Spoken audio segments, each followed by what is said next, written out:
Évangile de Jésus-Christ selon saint Luc. En ce temps-là, Jésus disait à ses disciples : « Quand vous verrez Jérusalem encerclée par des armées, alors sachez que sa dévastation approche. Alors ceux qui seront en Judée, qu'ils s'enfuient dans les montagnes. Ceux qui seront à l'intérieur de la ville, qu'ils s'en éloignent. Ceux qui seront à la campagne, qu'ils ne rentrent pas en ville, car ce seront des jours où justice sera faite, pour que soit accomplie toute l'Écriture.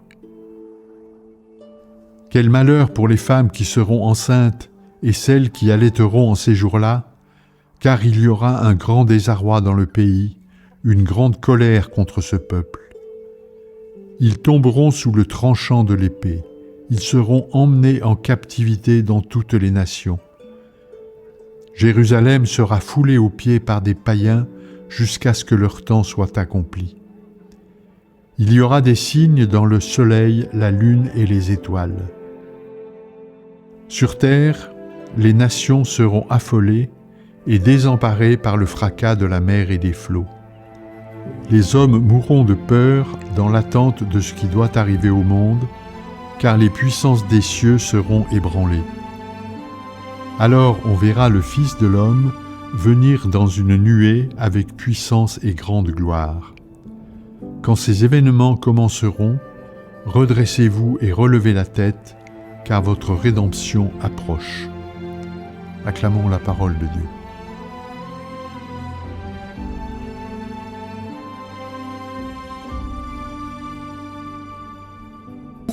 Ce premier dimanche du temps de l'Avent.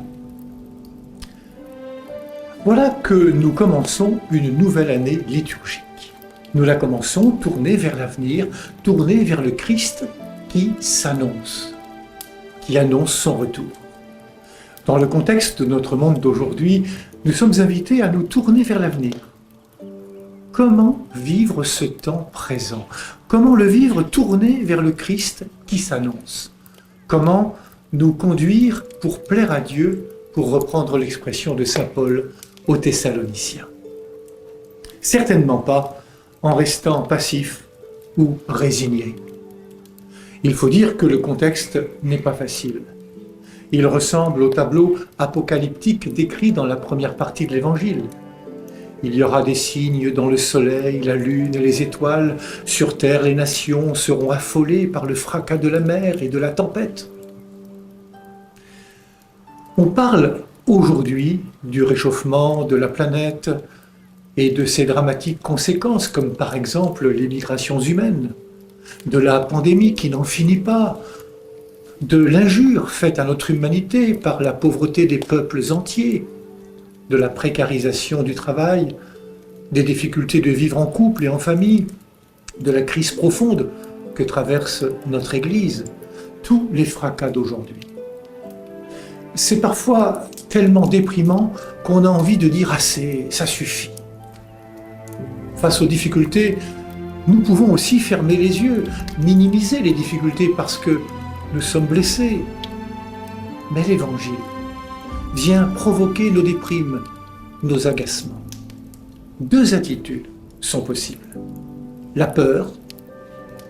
Les hommes mourront de peur dans l'attente de ce qui doit arriver au monde. L'espérance. Dans l'Évangile, les disciples de Jésus reçoivent de lui 6 consignes d'espérance. Redressez-vous. Relevez la tête.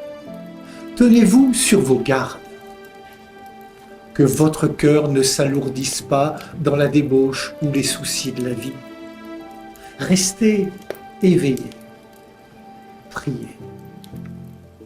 Oui, faisons nôtre la prière du psaume.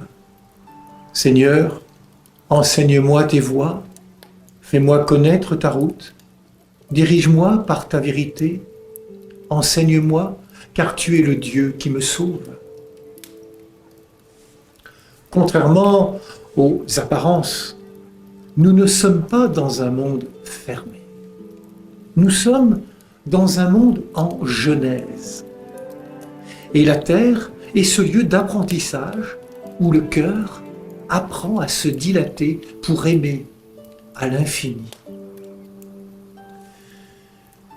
À chaque jour qui passe, nous devons réapprendre à lire la venue du Sauveur dans le présent qui est entre nos mains et nous préparer au retour du Christ. Ainsi, nous ne sommes pas dans une perspective fermée et triste. Avec le Christ, par lui et en lui, c'est la vie qui s'accomplit. Le croyons-nous vraiment ? Luc nous propose une spiritualité de l'espérance et de la résistance. Elle est exigeante, car elle va à contre-courant d'une culture de la mort ou du spectacle. Elle s'oppose au mépris des autres et de l'univers. Elle résiste au règne de la peur et au repli dans la sécurité des biens abondants, des armes puissantes et du chacun pour soi.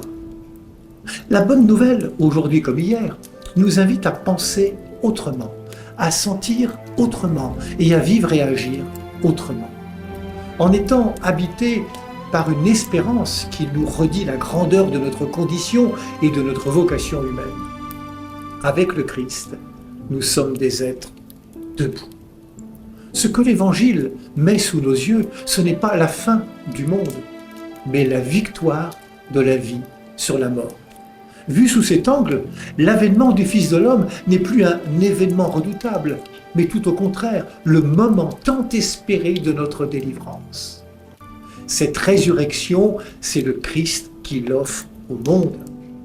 Devenons des disciples, familiers de sa présence de celui qui nous a dit qu'il était avec nous jusqu'à la fin du monde.